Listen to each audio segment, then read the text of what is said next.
Hey everyone out there, everyone in here. I'm Darin from Coffea, one of the owners here of Coffea, and I got Terry Liggins with me here tonight at our Coffea location. We're getting this live stream thing worked out because we're not used to doing this in our rooms that are actually full of people. So a big part of the purpose of doing this, we wanted to launch into this a couple months ago and have pushed it back a couple times for different reasons. And so it's really good to finally be here having a conversation tonight. So yeah, again, for everyone who's tuning in on a live stream, welcome. Feel free to ask questions or leave comments or anything like that throughout the night tonight. But yeah, I'm just going to jump in a little bit to like what we're doing here. So as I mentioned, my name is Darin. I'm with Coffea here. We're a local coffee shop in Sioux Falls. Our goal as a company is obviously to focus on coffee quality, on roasting, all that stuff, but also to play a role in the community and use our spaces as conversation places and places where people from all different walks of life and different outlooks and all of that can get together for conversation. And that's really important right now. Yes, it is. And so that's why we're doing this here, and you know, why we find ourselves in this spot tonight. Terry has been a friend of a couple of us here, and especially over the last couple of months, through lunches and coffees and stuff, myself and a couple other people have gotten to know you, Yep. Which has been really great. Yep. This time has been so cool for different parts of the community getting together and making connections. Sure.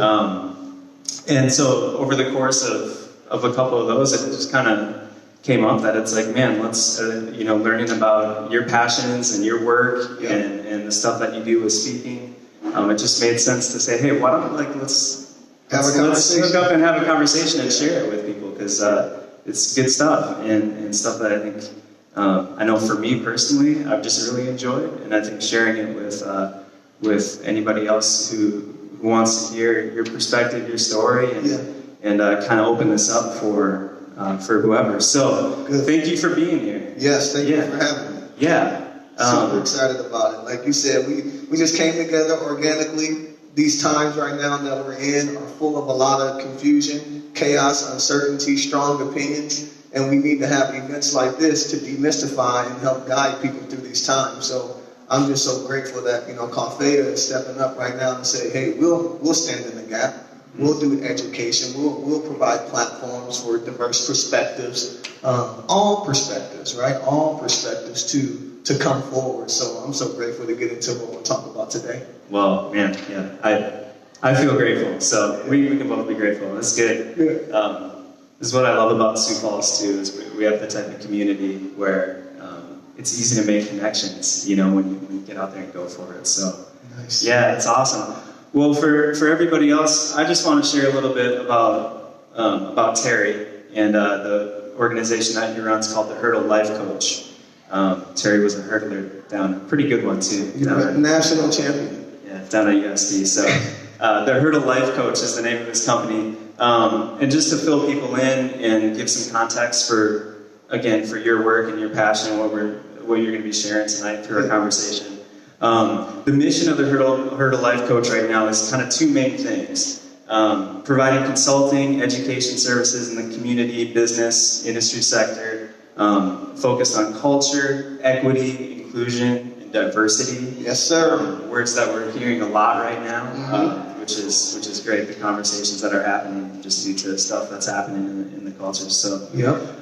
And then also engaging in holistic trauma-informed justice reform work. Yes, absolutely. Yeah, through just lots of collaborations, professionals in the justice system, providing direct support, coaching, mentorship, Absolutely. to justice impacted families, youth, that whole deal. The whole thing. Yeah. Yeah, and it's a big mission.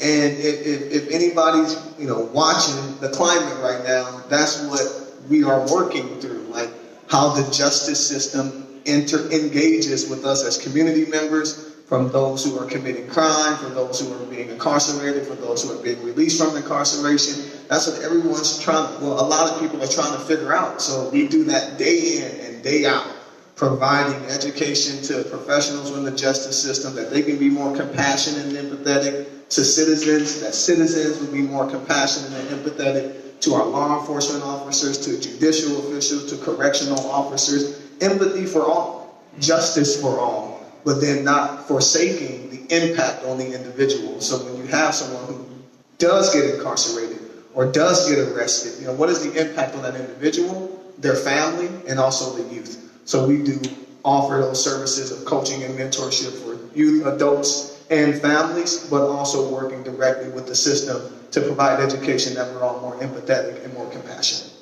Yeah, those are two powerful words, right? Especially right now, empathy and compassion. Yeah. Well, awesome. I wanna fill people in just a little bit on more of your story too. Let's do it. So I'm gonna tear this from your bio for everybody. So. Yeah, Terry here, he's a South Dakota ACEs and Resilience Master Trainer, graduated from USD. He completed his bachelor's in criminal justice, Master of Arts in nonprofit administration.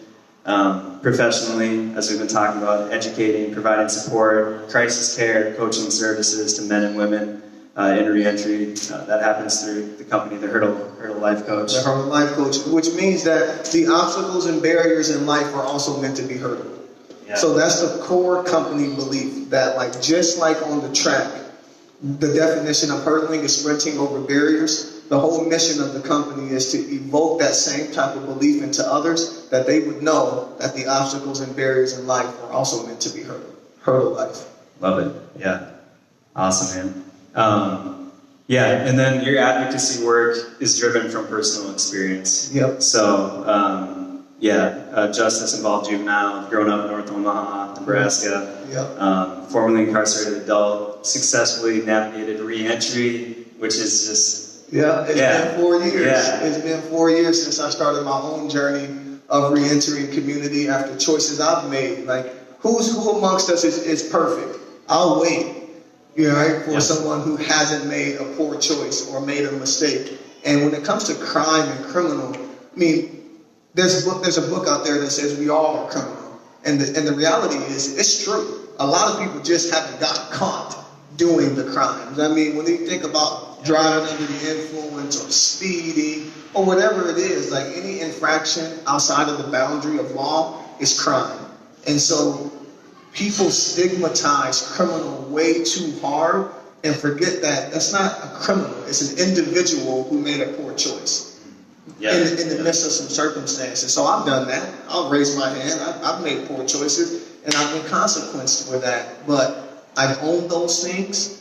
Since 2016, I've been released from incarceration, and now my whole life is dedicated to helping people understand that life isn't wins and losses. Life is actually wins and lessons. So through my coaching, through my mentorship, I'm trying to get people to see that same thing, that we would give grace upon ourselves, upon others, and then, be inspired to be a community of healing and resilience and forgiveness and understanding. So, I've been out for 4 years, and now here we are with the Hurdle Life Coach providing education and coaching. Yeah, it's amazing. That's how life is supposed to work. It's like you said, you learn, it's lessons, you grow, you give back, hopefully, some of what you've been able to take away. So that's right. Appreciate that, and appreciate your story.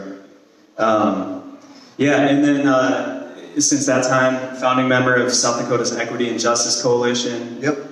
Coordinator of the local Smart Justice Advisory Council, and then partners with several local nonprofits. I swear, you know more people and work with more nonprofits than I even knew existed. We're getting out. So thank you for that introduction. I really appreciate you lifting up the company and giving me an opportunity to share a little bit about that. Yeah, absolutely. And then, what we're doing tonight specifically was going to be talking about resilience and courage and civic engagement. Yes. It's kind of the goal of tonight here. So, and a lot of what we just touched on kind of leads into that conversation. Mm-hmm. So I'm curious to hear from you. what resilience and courage mean to you in the context of, you know, especially right now, and all the, you know, obviously for the last few months, we've been in the middle of kind of a social cultural reckoning here. What do those words mean to you? And when you're thinking through this topic and how you're talking to people and challenging people, encouraging people, what is it that is driving you with those two main themes? Yeah, that's good. And I'll start with talking about the importance of civic engagement, right? And why is this important right now that we are leaning into civic engagement? There's a few things that come to my mind there when I think about civic engagement and why it's important right now. One of the reasons is when you look around and you see how people are engaging civically, we're not really doing it effectively.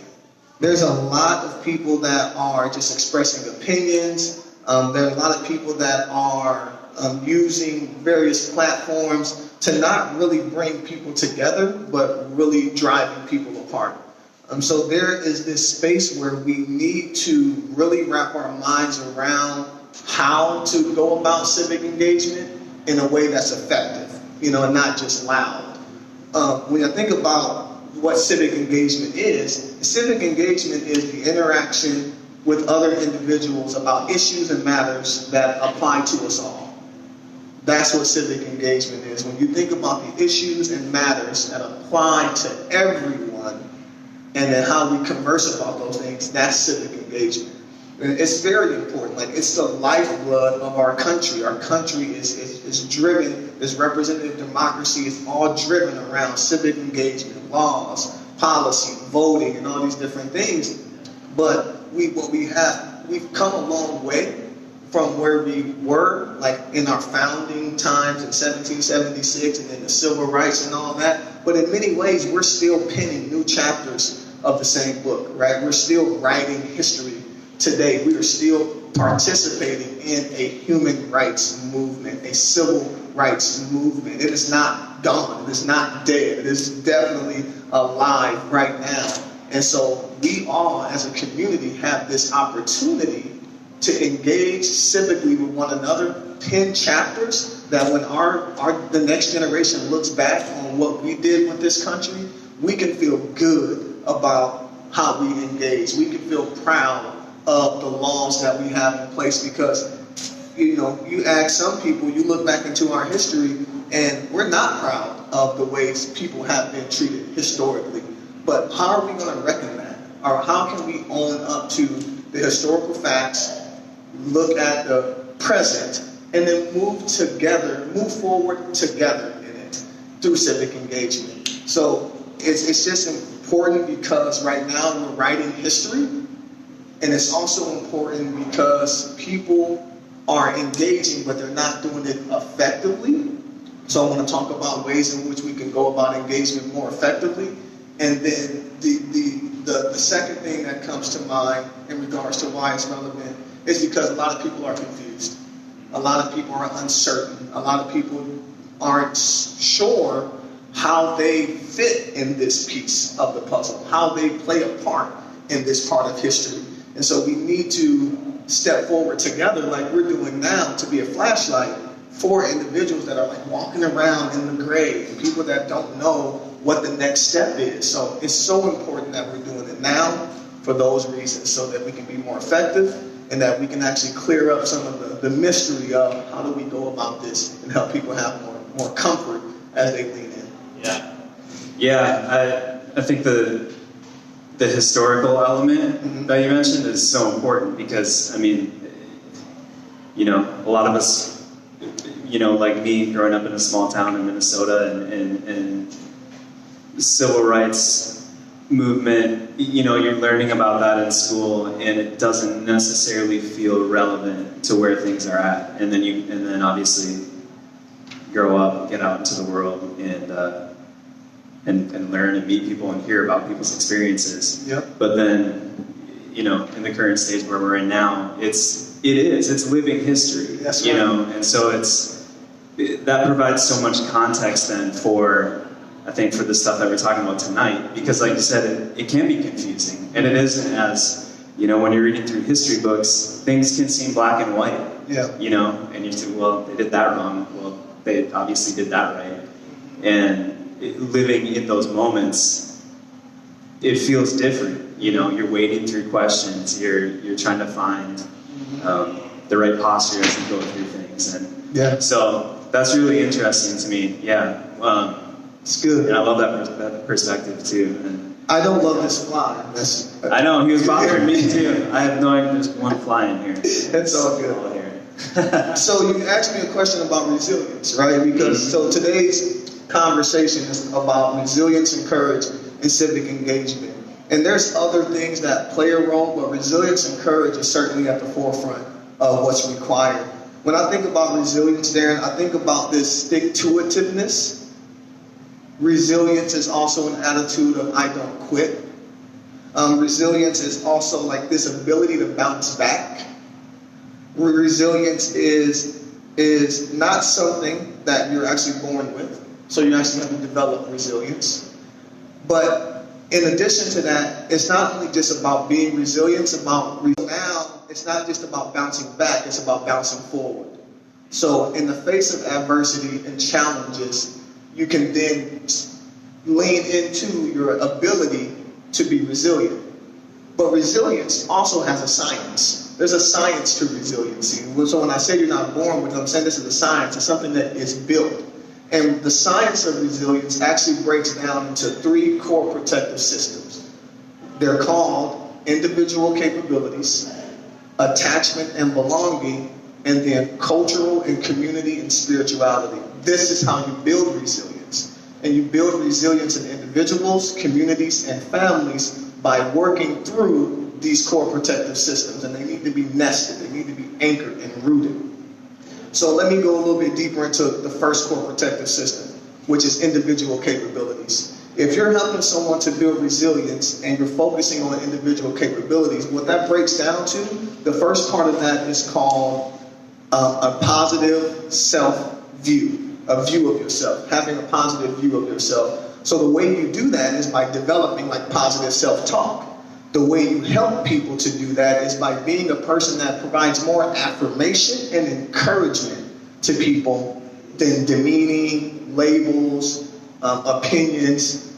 So one thing that disturbs me is when people use loaded words and call people just things that are not nice, like, you know, idiot or stupid or dumb. Like, that's so counter to developing a positive self-view, which is correlated with building resilience. When we're helping people to build resilience, one of the first things in individual capabilities is this positive view of myself.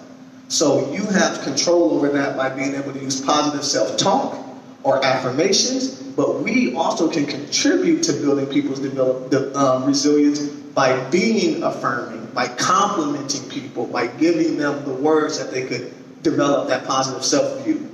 The second part is called self-efficacy. Self-efficacy is this behavior that puts people in a position to do the thing for themselves. So self-efficacy is the belief that, or the attitude that I can do it. So when we help people develop resilience and we give them opportunities to do things for themselves. So like if you're working in a classroom and you ask a student to help you with something, that's developing self-efficacy. If you are an employer and you ask a new employee to help you with something, that's developing self-efficacy. So when you're building this resilience, this bounce back, you have to build this individual capability through efficacy. So what we have to do now as community members is to not be all about giving people handouts, but being a person's hand up. And then putting them in positions where they can do the things for themselves. Certainly, we want to still provide resources and entitlements, but we don't want to cripple people. We want to have an empowerment of individuals that you think can't do it and change that mindset that they can by putting them in a position to practice those capabilities. And then the final thing is called self-regulation.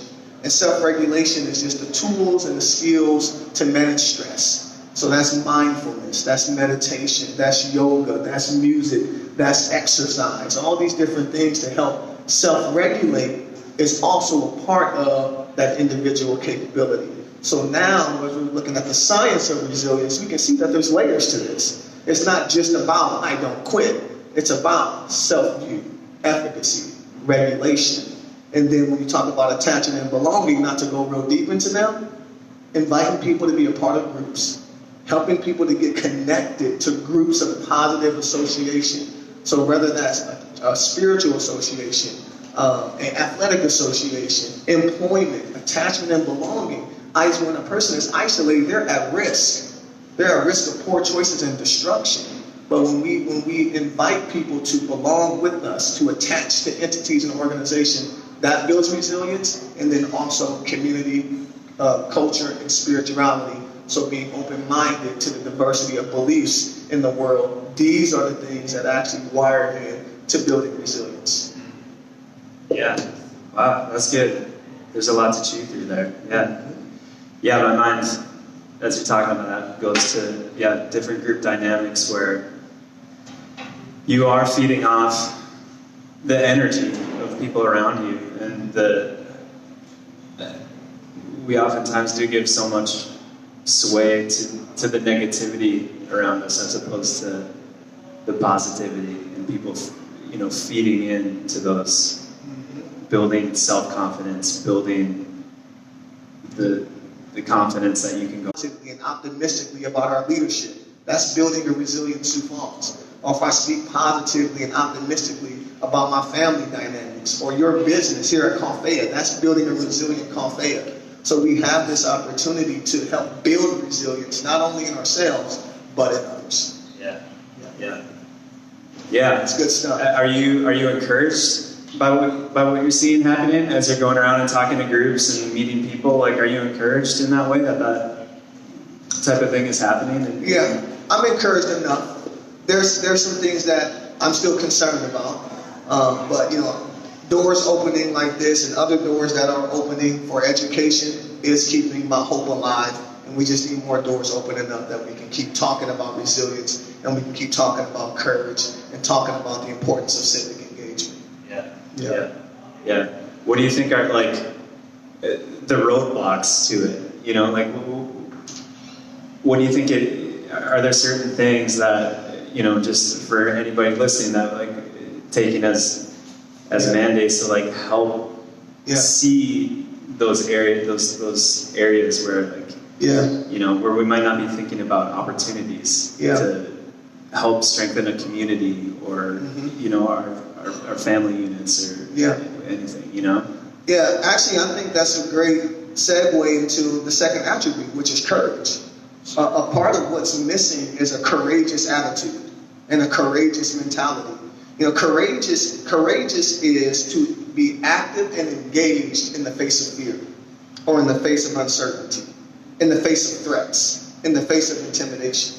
Right now, our climate is full of these things. It's full of fear. It's full of intimidation. It's full of threats. And one of the roadblocks is people aren't courageous. Courage is action in the face of fear, intimidation, and threats. I think about Brene Brown, and she says courage is stepping into the arena, right? Getting in the game, not being on the sideline, being the type of person that's more pointing the finger at what's going on instead of getting involved with what's going on. That takes courage. Leaning in to tough conversations with individuals who have opposing viewpoints or opposing opinions. That takes courage. And I'll say one more thing. It is absolutely required for growth. You cannot grow without courage. Courage is stepping into unknown areas, unknown understandings, and then thereby growing. That is exactly where you grow, is outside your comfort zone. But it takes courage to get there. So one of the roadblocks is courage. People aren't leaning in to uncertainty. People aren't, and I like to remind people that I'm human, right? Even as a motivator, as an educator, I still get nervous. I still have doubts and uncertainties, and I certainly am not fearless. I am not fearless. Fear is a very normal human emotion. I am not fearless. I am courageous. Yeah. It's a huge distinction. Absolutely. Yeah. It's like being uncomfortable is good. I think we're so used to the way that things are set up for us right now. We can tap into the people that we want to hear, the things that we want to see, the beliefs that we want to go along with.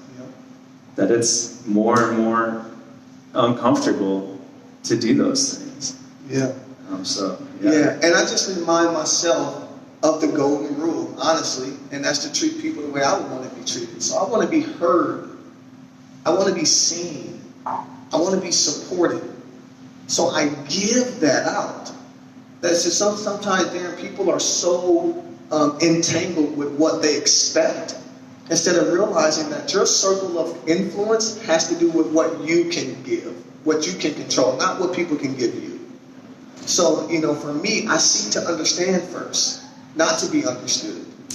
And we're missing that in this engagement, in this time, where people are not stepping into courage, not stepping into treating people the way they want to be treated. So I just remind myself of that as I engage. Yeah. Well, and I hope there'll be a shift. I mean, it's like, just as it is for individuals, like,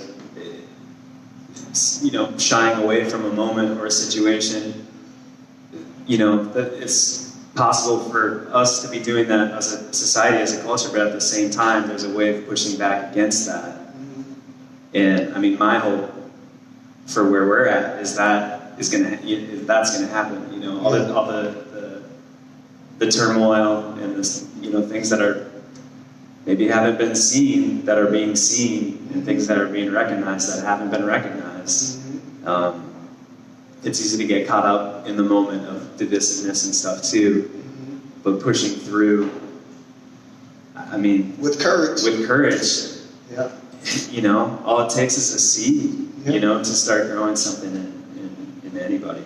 I love it. Yeah. So inspirational. We don't want to insulate or isolate during these times. Yeah. We want to connect, and we want to tap into our own resilience, bring forth things like courage, connect with other people, and inspire other people. So that's what we're doing tonight. This is happening. Yeah, totally.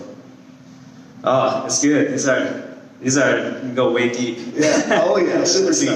We'll skim the surface and dive below a little bit of it. Yeah.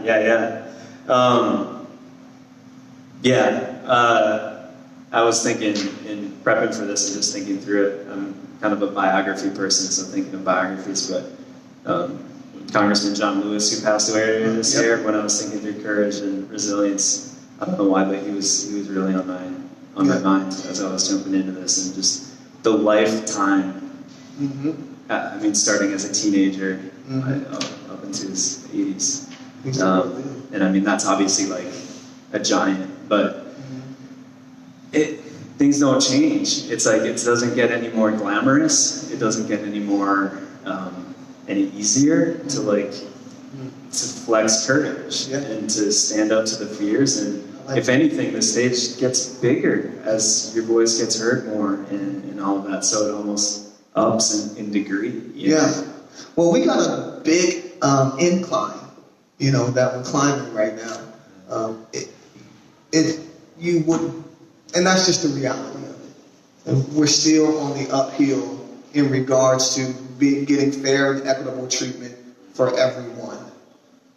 We've come a long way in women's rights, in human rights, in gender rights, sexuality, a lot of different things, but there's plenty of work still to be done, and courage is required to lean in and to step into that. A couple other things I think about there when I think about what's required: intuition and also trust. So intuition is the whisper of your soul. It is the deep knowing within you. It's a spirit, right? It's this still soft voice that says, this is the right thing to do. It's like that gut instinct. You can spend time thinking, researching. Some things is just you know in your gut that it's the right thing to do. That's your intuition. And so you want to lean into what your intuition is telling you to do at times as well, as you are standing up for what you believe is right, but what your family may not agree what is right? But what is your intuition telling you? Like, we all have this individual connectivity to the source of all things good, right? But how are you connecting to that source? And how are you hearing from that source and leaning in to intuition in times of dilemma, chaos, and gray areas? So that's one thing. Also, then there's trust. So trust, when I think about trust, one of the things that I like to remind people of is that it takes years to build, a moment to lose, and then forever to repair. It's very delicate. It's super delicate, but it's required also in engagement, because to like someone and to trust someone is two different things. When you start trusting someone, now you get into this place of safety, physical safety, emotional safety, spiritual safety, mental safety, and psychological safety. So trust is so important, and safety when it comes to being trauma informed.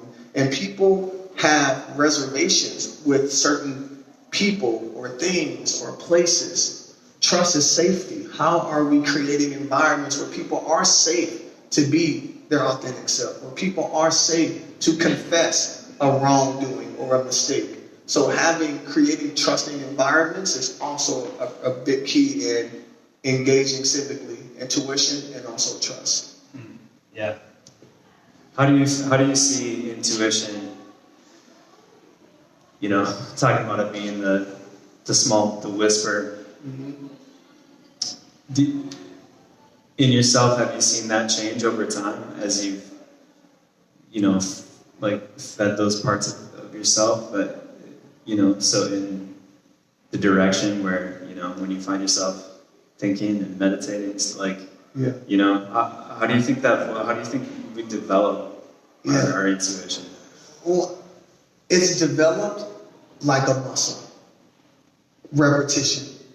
Just like the brain, just like the body, intuition and your connection with source is developed that same way. What I've noticed about my intuition is that it's harder to hear when I lack the discipline to connect with myself in it. Like when I'm not being intentional about pausing to search for that voice.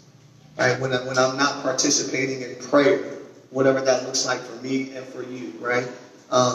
I notice that whisper is harder to hear. Sometimes that whisper isn't hard to hear. It's loud. It's like, this is what you do. And that's my intuition, but it's not whispering. It's clear because I'm connected to it, because I'm daily in my discipline, in my devotions of what's important to me, what is right for me. And, I recall going through that for myself as I journeyed out into full-time consulting and educating for a Heard of Life coach. I went into myself and said, Terry, what do you want? And Terry told me, I want to be happy, healthy, and free. And I was like, well, what is that? What's happy, healthy, and free? And part of what came back to me from my intuition is, Terry, you want to do what you want to do, when you want to do it, and who you want to do it with, how you want to do it.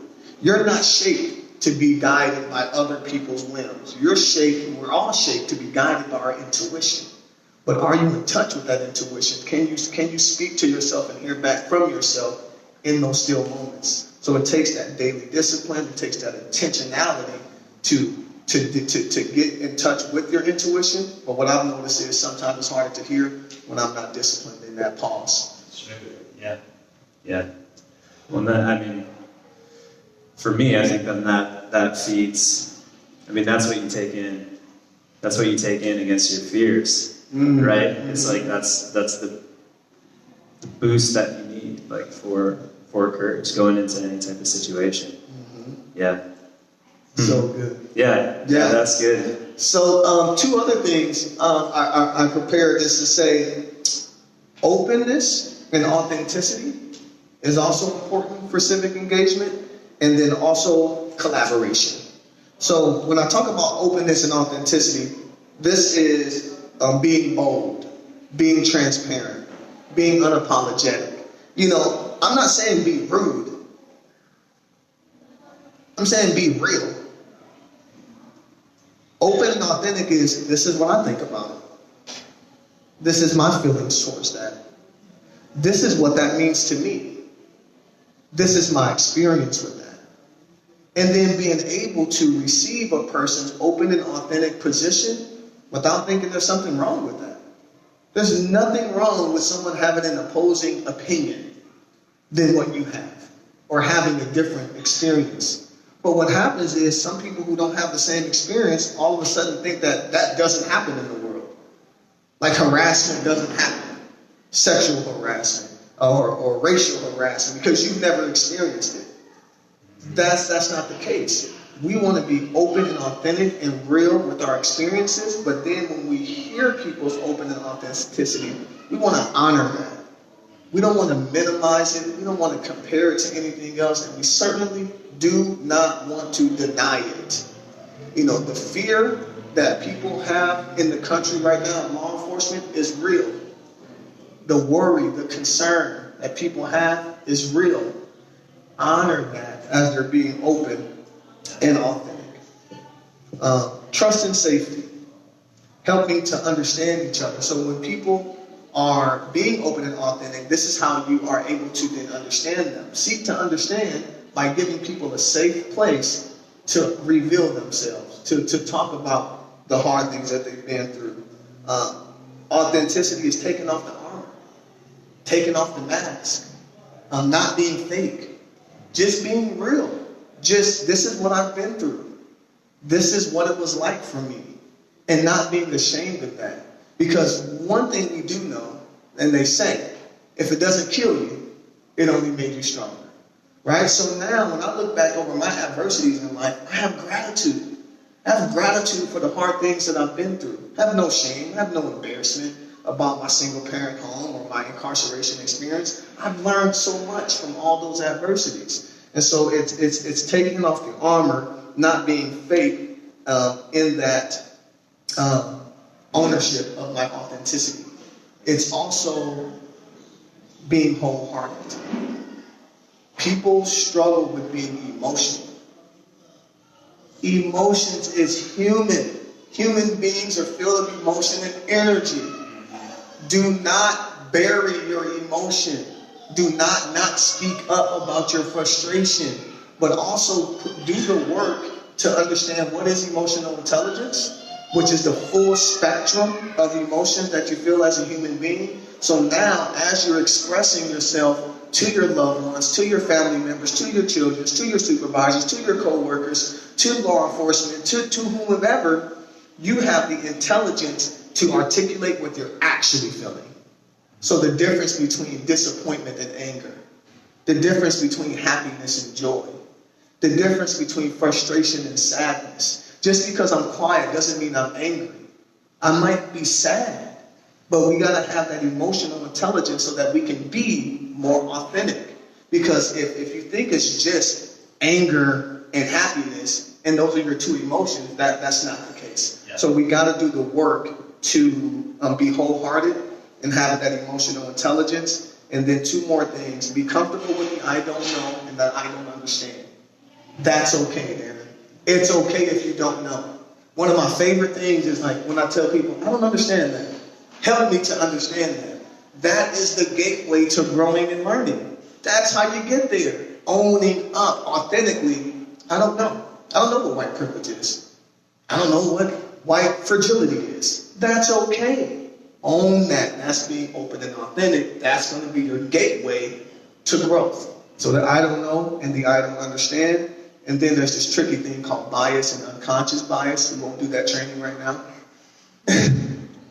But it's understanding what are your biases and what are your unconscious biases and being honest about that. When you see a certain type of person, do you think a certain type of thing? That's a bias. When you see a certain type of person, do you behave a certain type of way unintentionally? It's an unconscious bias. Doing that work is a part of being open and authentic with yourself and also being embracing to others in their authenticity. Right, and that's building trust, which, going back to it, it all centers around that. It's like, when you have that, you can, I mean, essentially, it's all on the table then to come to an understanding. I mean, at the beginning, you mentioned empathy and compassion. It just all works together to build that. It's, you know, we're, man, we do such a strange dance as people of all these things. And it's like it's the insecurities that we have of ourselves. It's the fear that we have of others, how they'll receive us. I mean, you know, asking that I don't know, I don't understand question can be intimidating at times, you know, when you'd rather pretend to know it all so that you can have a stance that you feel like, yes, this is what I believe, this is right, this is what I believe, or whatever. It's easier to do that than to say, man, I don't know, and I've probably been wrong on this thing and any number of things. But the freedom that comes from stepping out into that and just saying, I don't know, like, tell me, you know, what's it been like? Tell me what's, you know, I don't know. Yeah. And then that just opens up that whole gateway. And but vulnerability leading to authenticity, you just can't overrate that, you know. And obviously there's times to do it and times not to, depending on what's going to be reciprocated back. But depending on the environment, if you're safe from safety and stuff, and creating environments where it's safe for people to be their authentic selves. So then the final piece is collaboration. Relationship building, and then also community connectivity. And this is one of my favorite things to do. I really enjoy networking with other people, connecting with other organizations, helping them to live out their mission. Right? If I can have this attitude of collaboration, I'm going to get buy-in. It's going to be solution focused. You want to be able to have this mindset that I want you to win too, right? A win-win. That's what collaboration is. Compromise is when you give up a little of yourself, they give up a little bit of themselves, and you meet in the middle, and that's okay sometimes.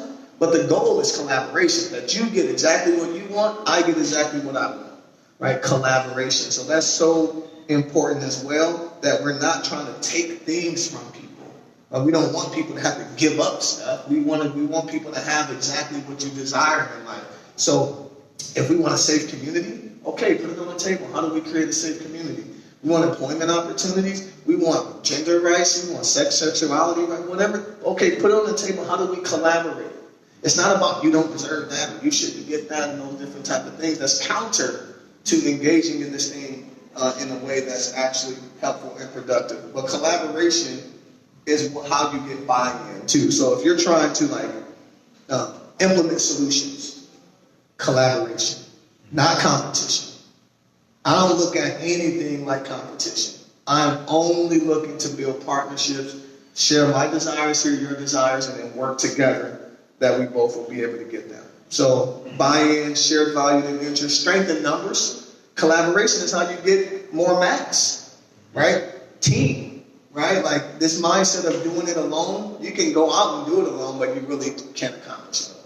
Yeah. Together, everybody truly achieves more. So collaboration, community connectivity, and relationship building is also an imperative for civic engagement. Yeah, absolutely. I mean, that's what's been fascinating to watch too over this time, like groups coming together, people coming together, sharing a common goal, and you might be coming at it from a totally different angle for a totally different reason, but you're finding, hey, we can actually meet here and work towards the same goal together. Yeah, common goals. Yeah, and especially too, and when I do my work in race and justice, I focus on safety, but I don't deny that race plays a role in the issue that we're working through right now today. So it's just being mindful of how to go about this work in a empathetic and compassionate way, for sure.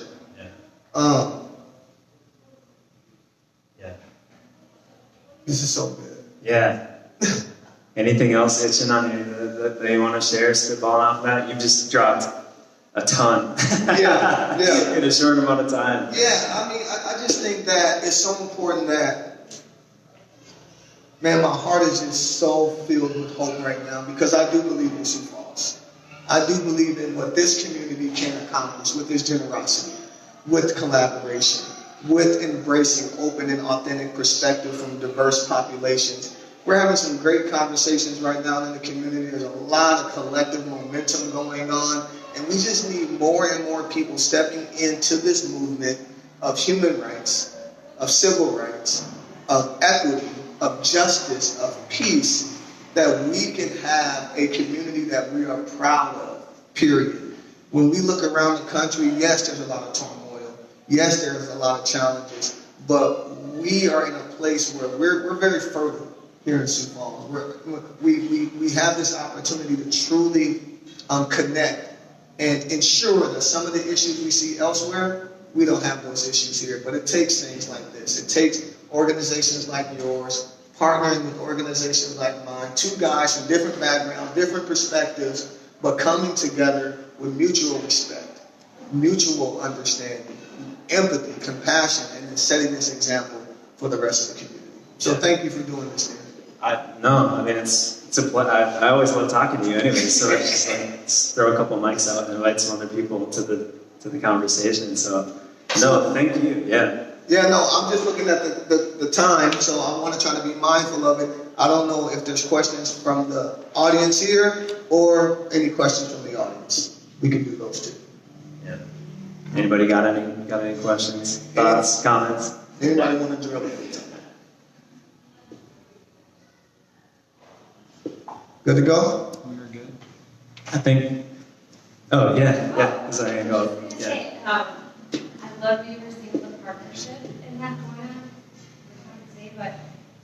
on. In terms of working together, stuff that's making it hopeful for the collaboration side of it, the resiliency. Yeah, what's giving me hope and what I'm seeing is people are starting to really say, I don't know and I don't understand. That's happening. People in leadership are like, I don't know. And I don't understand.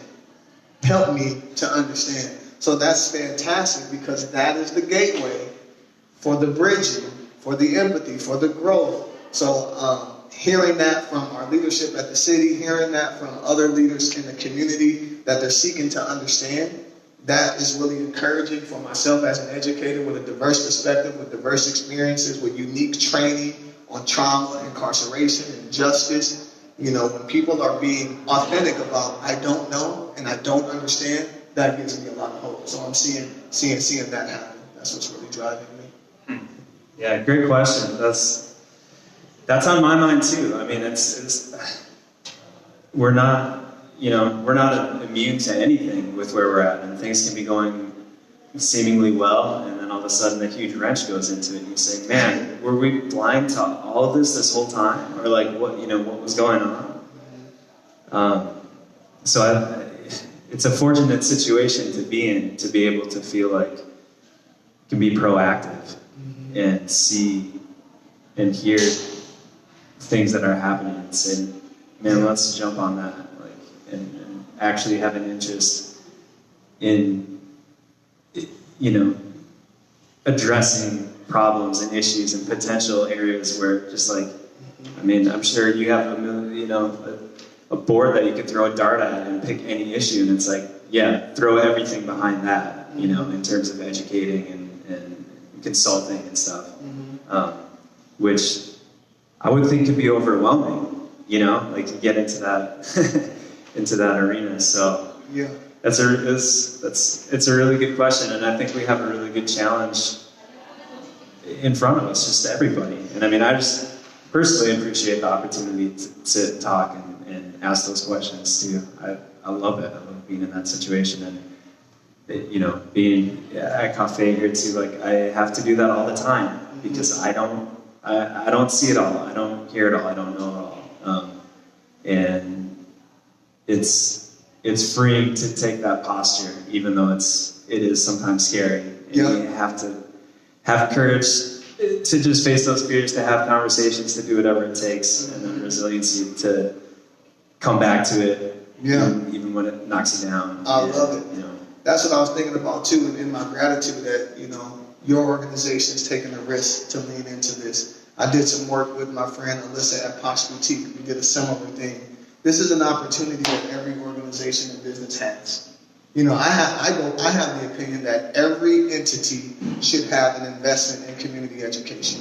No matter what your product is, you should have a commitment to also community education. So whether you're selling cars or beds or financial services, or doesn't matter what it is, you should also lean into opportunities like this to use your privilege, use your access, use your platform to bring forth diverse perspectives that we all can be heard, felt, seen, and supported. And that's also given me a lot of hope and encouragement, is that, you know, small business owners, entrepreneurs, people who have a little more less red tape are saying, you know what, if big business if it takes longer for big business to get on board or for government to get on board, we'll do it ourselves. We as small business owners, we as entrepreneurs, we as community will take the mantle upon ourselves and start providing this education. And this is where social media helps us. You know, everybody's a reporter. You can kind of put out your own. You don't have to wait for Kellogg to provide education. You have to depend on media outlets to get perspectives out. And so for me, I want to see more of this happening, more of small businesses, entrepreneurs, teams, demonstrating the safety and the value in collaborating like this as we work towards big business and government to come on board too. So that also gives me great hope to see us entrepreneurs partnering in this education work. Awesome, man. Well, I'm happy we could do it. Yeah. And thanks to everyone who was here. Oh, you question? Yeah. So I have a quick question on the resilience part. There you were talking about individual resilience and how you can develop that. Yeah. So like right now we have a lot of people with the virus going on, they have lost family members or they've lost their jobs and they may be going through hard times. So how, like, if you have any kind of experience of losing somebody in your life or kind of losing jobs, like how would they be able to develop their resilience personally? That's good. So the question is really good question. Developing resilience through, especially the circumstances that we're in right now with COVID and the fears and all that stuff, but through losing someone who's close, a big impactful event like that, how do you gain resilience or practice resilience too? Yeah. So when I talked earlier about resilience, I talked about the science of resilience and the 3 core protective systems that are nested in order to help develop that. One thing about death or loss is that it's hard to feel good about yourself or about life when that's happening. Right? It's hard to be like, you know, for me, I have a brother who passed away 14 years ago. I wasn't in a positive headspace for a while. I didn't think that was a positive event that happened to me. Now, I've worked through that since then, and I've used his spirit to drive my ministry and to drive my mentorship, and I've been able to come out of that with my resilience. But one thing I would say to the question in regards to grief, loss, death, is that in those moments, it's so important to lean into the attachment and the belonging. It's so important not to isolate at that time. Don't isolate, don't insulate. Reach out to nonprofit organizations that care about you. Go into your place of worship or spirituality. Get out and go do something active with a group of friends, whether that's soccer or running or biking or something. Do not insulate and isolate during grief. That is dangerous. So as far as resilience, I would say it's the attachment and belonging that you need the most during times of grief and loss. That's good. Thank you. Yeah, great question. Thanks. Cool. Yeah, and that's where we sit, right? We're still in this thing where we can only get a handful of us together in a room. But This was really good. Glad we could do it. And let's do it again soon, talking about something else. For everyone who was watching, thanks for doing that. We'll keep this video active so people can come check it out. Check it out, and check out the Hurdle Life Coach on Facebook, Instagram, Terry Liggins on LinkedIn. We'd love to come in to provide some education, some consulting, and help us navigate these times of confusion. And as we move towards justice and move towards peace. Yeah. Thanks, Darin. All right. Thanks, Terry. Appreciate it. Have a good night, everyone.